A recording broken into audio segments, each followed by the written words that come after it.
उस सुनसान रास्ते पर उस रात सब कुछ पहले जैसा ही था।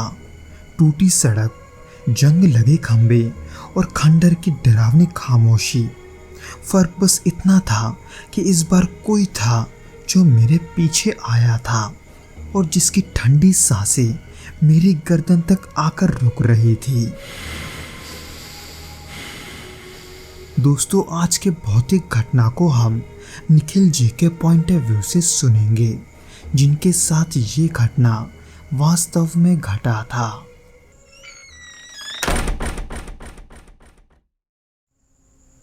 ये बात 2008 की है, जब मैं अलीगढ़ के पास एक प्राइवेट कंपनी में क्लर्क की नौकरी करता था। दिन भर फाइलों के ढेर में उलझा रहता, पर तब भी तनख्वाह उतनी खास नहीं मिलती थी। हालांकि उस वक्त के हिसाब से वो मेरे लिए बहुत थे। उस वक्त मेरी उम्र ज़्यादा नहीं थी और कुछ ही महीने पहले मेरी नौकरी की ज्वाइनिंग हुई थी और मैं यही सोचकर मन को तसल्ली दे रहा था कि धीरे धीरे सब ठीक हो जाएगा। उस वक्त जनवरी का महीना था। सर्द हवाओं के झोंके जैसे बदन के आर पार हो जा रहे थे। उस दिन ऑफिस में थोड़ा ज़्यादा काम भी था, इसलिए घर लौटते लौटते रात के तकरीबन 10:30 बज चुके थे। मेरे ऑफिस से घर का रास्ता हालांकि ज़्यादा लंबा नहीं था, लेकिन शहर के उस हिस्से में था जहां सड़कें कुछ ज़्यादा ही सुनसान थी। इतना सुनसान कि दिन के समय में भी किसी भी आदमी को वहां से गुजरने में थोड़ा अजीब लगे। खैर, उस रास्ते के बावजूद भी मैं एक रास्ता घर जल्दी पहुंचने के लिए अक्सर लिया करता था, यानी कि एक शॉर्टकट जो एक पुरानी टूटी फूटी सड़क से होकर जाता था और उसके बीच में एक अधजली सी फैक्ट्री के खंडरों के पास से निकलता था। उस रात भी मैं हमेशा की तरह ही घर जल्दी पहुंचने के लिए थकान के मारे उसी शॉर्टकट पर मुड़ गया। स्कूटर धीरे धीरे खड़खड़ाते हुए आगे बढ़ता रहा। हवा में ठंडक के साथ साथ अब थोड़ी नमी भी आ गई थी, क्योंकि आसपास कोहरा भी कुछ कम नहीं था। जब मैं वहां पहुंचा तो वो रास्ता पूरी तरह सुनसान था।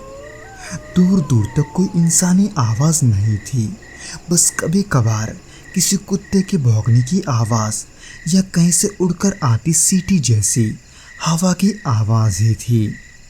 मैं थककर इतना चूर हो चुका था कि उस वक्त मेरा बस घर पहुंचकर रजाई में घुसने का मन कर रहा था। हालांकि इसका एक और कारण वो खंडर भी था। दरअसल सड़क के किनारे फैक्ट्री का वो पुराना खंडर हमेशा से ही सबको डरावना लगता था। उसके जंग खाए गेट पर उगी झाड़ियाँ और टूटी फूटी दीवारें जैसे वो अंधेरे में कुछ छुपा रही हो। मेरी स्कूटर के हेडलाइट के उजाले में वो जगह कुछ पल के लिए और भी डरावना लगने लगा, इसलिए मैंने अनचाहे ही नजरें दूसरी तरफ कर ली। लेकिन तभी कुछ दूर सड़क के किनारे पर मुझे एक परछाई सी दिखी, जैसे वहाँ कोई खड़ा हो। पास गया तो देखा वो एक आदमी था। सिर पर एक पुरानी टोपी और कंधे पर फटा हुआ कंबल था। वो दूर से मेरी तरफ देखकर अपना हाथ उठाकर ऐसे इशारा कर रहा था जैसे मानो वो मुझे रुकने को कह रहा हो। हालांकि पहली नज़र में तो मुझे डर लगा, ये सोचकर कि इतनी रात गई आखिर वो कौन हो सकता है, और उसकी हालत को देखकर तो और भी ज़्यादा घबराहट हो रहा था।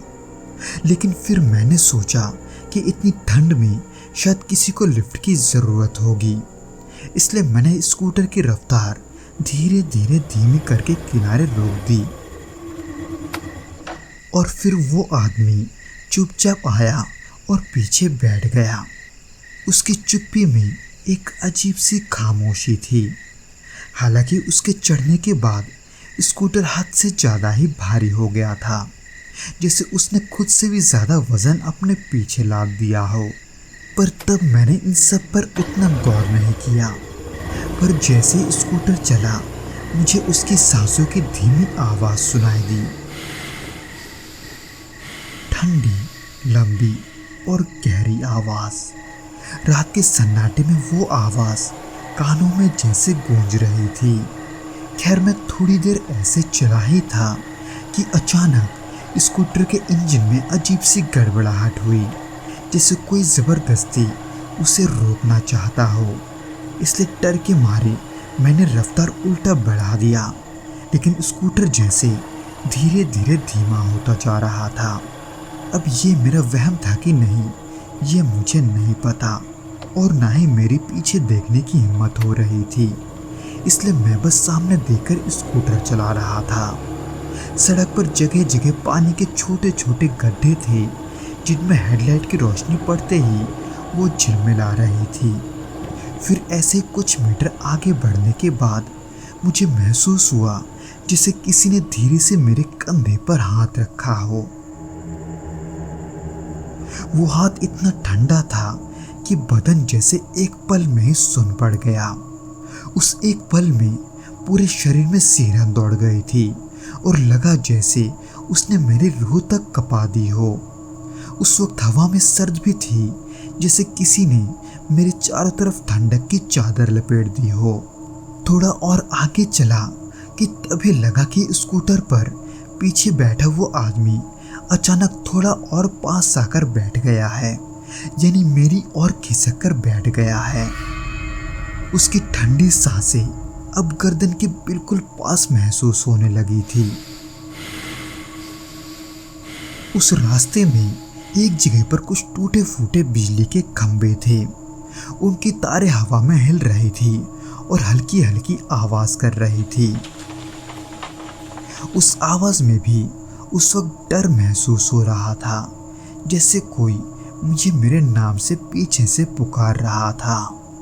और उसी दौरान अचानक मेरे कानों में किसी के फुसफुसाने जैसी आवाज आई, पर वो शब्द वो मुझे समझ में नहीं आ रहे थे। बस ऐसे लग रहा था जैसे कोई कुछ कह रहा हो, बहुत ही धीमे और बहुत ही करीब से। उस आवाज को अपने पीछे से आता सुनकर मैंने स्कूटर की स्पीड और बढ़ा दी। दिल की धड़कन इतनी तेज हो गई कि उसे मैं खुद भी सुन पा रहा था। फिर ऐसे ही चलते चलते मैं एक ऐसे मोड़ पर पहुंचा जहां अक्सर कुत्ते बैठे रहते थे, पर उस रात वहां कोई भी कुत्ता नहीं था। पर सड़क के बीचों बीच एक परछाई जैसी कुछ खड़ी थी। हेडलाइट की रोशनी पड़ी तो वो परछाई कुछ पल को हिली, फिर जैसे गायब हो गई। उस दृश्य को देखकर एक पल के लिए मेरी सांसें भी रुक गई थी और हाथ से लेकर पांव तक पूरा शरीर सुन पड़ गया था।